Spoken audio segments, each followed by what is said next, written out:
If you can go back 10 years into your life, what's the one thing you would change? Probably I'd spend more time on friendships and work less hard. Really, what happened if you don't mind me asking? Reporting live from Miami Brickell, today we're going to be interviewing and asking a bunch of people some amazing questions that we got lined up for you. If you have not subscribed to the channel yet, my name is Michael Barayev, and right now we're going to be asking a ton of people some amazing questions to get your answers. So if you're not yet subscribed to the channel, do me a solid, subscribe to the channel, and let's go ask some questions, baby. Let's go. What's the best decision you made in the past 5 years financially?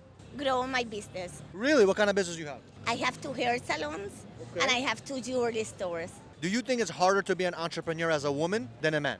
No, the most important thing that you need is like willpower and work very hard and wake up early, work until you can, and you are going to be successful. Where do you find this willpower to keep pushing when you want to give up sometimes? This is inside me. You know, you have to do whatever you have to do while the times are good, you know?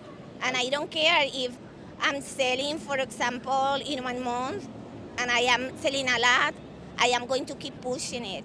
If you can go back to 10 years ago, was there one thing you would change about your career? No. I actually went from advertising to managing a large window cleaning company because a past customer needed somebody to come in and help manage the company he had bought.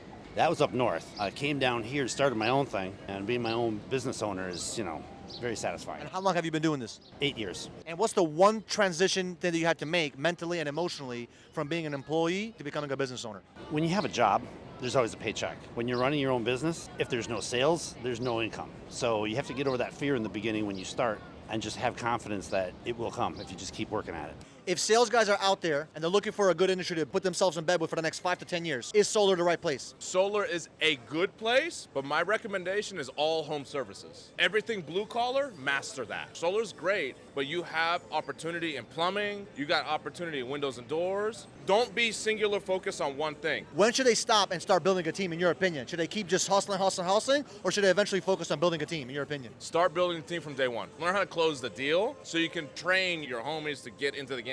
What's going on so far? We had some amazing questions and amazing answers, as you guys have seen.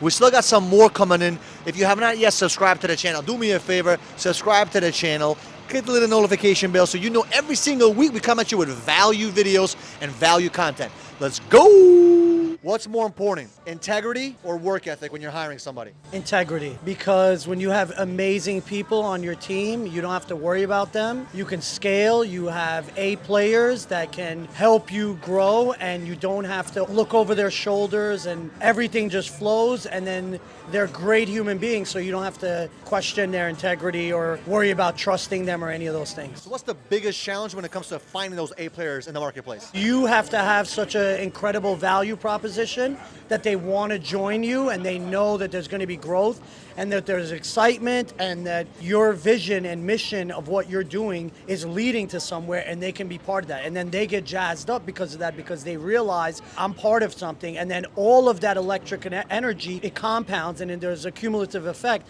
that ultimately results in the scalability that you want, but done so in a way where it doesn't crumble after you achieve your goals. If you can go back 10 years into your life, what's the one thing you would change? Probably I'd spend more time on friendships and work less hard. Really, what happened if you don't mind me asking? I did my doctorate. It took 6 years. It was a really tough time. I lost contact with all my friends, worked way too hard, and it's just kind of like a big black hole that I wish I didn't have. For those that are trying to be a doctor or go for that doctor degree, what's the one tip you would give them outside of that? I mean, make sure it's really worth it. You only really want to do it if it's worth the opportunity cost. It's a long time. While you're doing it, your friends are going to be like getting married and buying houses and doing all of that stuff. You have to really be sure about it if you want to do it. It worked out for me, but it just as easily could not have. How do you make it work for over 50 years? Because us young cats, we need to learn. Communication. Understand that not every day is going to be great. Patience, lots of patience. I'm about to get married this year. What would you recommend a guy like me that's very ambitious, very focused on business? What would you recommend to me to make it work in a home and make her happy, make it all happy? When you come home, be with her, be attentive, focus, listen, show some interest in what she's doing. share your life, share your experience. Talk a lot with each other about a lot of different things. Just talk. What is the best financial decision you made in the past 5 years? About a new house. Grant Cardone said buying a house is stupid. What do you say about that? Anybody can say anything that they want. Everybody knows themselves. You feel me? So do you think it's a smart investment? It's more than smart. What about renting? One thing is you wasting money. But what about all the maintenance, all the headaches? This is not a waste money. It's your house. And then every year it's worth more money. You're going to leave it for your son, for your family. Okay. Then even you spend a little money, that's nothing. Instead of like paying a rent, what you get in it? If you spend 20 years in a rent, what you get? Nothing. As you guys can see, we have some amazing questions with some amazing answers from the streets of Miami. If you have not yet subscribed to the channel so far, do me a favor, share this video and subscribe to the channel. We appreciate you guys a lot, and we'll see you guys in the next video.